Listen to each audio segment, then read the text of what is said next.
ګرځېدم به د دې د وجې زما ایجوکیشن سیسټم تباه و، زما 2 کاله په کې خراب شول. جړه او تکلیف دومره لکه انتهایی دومره تنګ شوی وم چې خودکشۍ ته بس جوړ شوی وم، داسې ځای ته راغلی وم او جړل مې به بس دغه منډې ترړې مې به والې چې مړ کېږم او دا دې مړ کېږم هغه دې مړ کېږم، د هر څه نه به یېرېدم، هر څه نه به ګبراوېدم.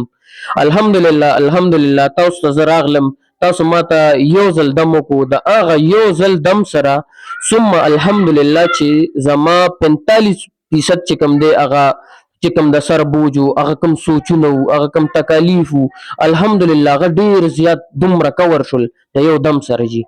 شکر دی ثم الحمدلله. او څه جاب دی کو څه شی و؟ ما میډیکل کولو MBBS، زه هغې ته زه پرېښودم نه. ما چې کله ماته دا انزایټي وشو، عجیبه خبره خو دا ده، ګوره دی د خپله میډیکل کوي ښه، د خپله ډاکټر دی، داسې به ووایم ډاکټر دی، واورئ د خپله نه.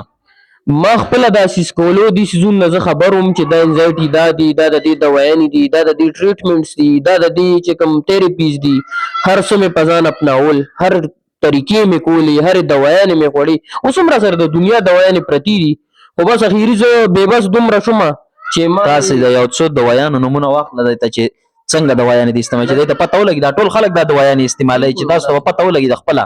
جیګمایسیټیلوپرام استعمال کړي، ما فلوکسیټین استعمال کړي، ما میرټازیپین استعمال کړي، ما کلونازپام استعمال کړي، د لیبریکسو ما تبعی کړي ده، د لیوسلپرایډو ما تبعی کړي ده، ما چې د ایسومیپرازول، د موپرازول، د ډیکسلانسوپرازول، ما د هر قسم دوايانو تبعی کړي، بنزوډایزپینز دي، دې سره چې کوم دی انزایلیټکس دي، دا چې څومره دماغي او انټي سایکاټریکس دي، دا څومره ډرګز دي، د دې ما تبعیانې کړي دي، زه نه یم ټیک شوی. ما ته زړه څخه کړی دی، اخري مې غورځولي دي، بې بسه شوی یم. ما وی بس نور د علاج نه کوم او اوس به زه روحاني علاج طرف ته ځم، بس مې د الله پاک د کلام نه اوس ځان ټیک کوم او د هغې باندې به ځم. الحمدلله دا زمونږ کمال نه دی. زه همیشه په یو ویډیو کې مې نه دعوه کړې ده او نه به انشاءالله تر مرګه پورې د قیامته پورې دعوې معوې ونه کم، ځکه شفا ورکول د الله په لاس کې دي.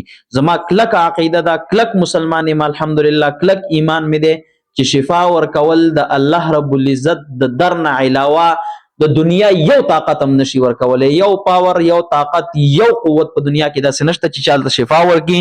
البته اسباب خدای پاک پیدا کړي دي، انګریز هم جوړوي تا ته کور ته رارسوي ته استعمالوي او مسلمان سړی هم استعمالوي او موږ هم په دغه اسبابو باندې توکل کوو او نور عقیده مو دا ده چې خدای پاک شفا ورکوونکی دی، انسان شفا ورکوونکی نه دی.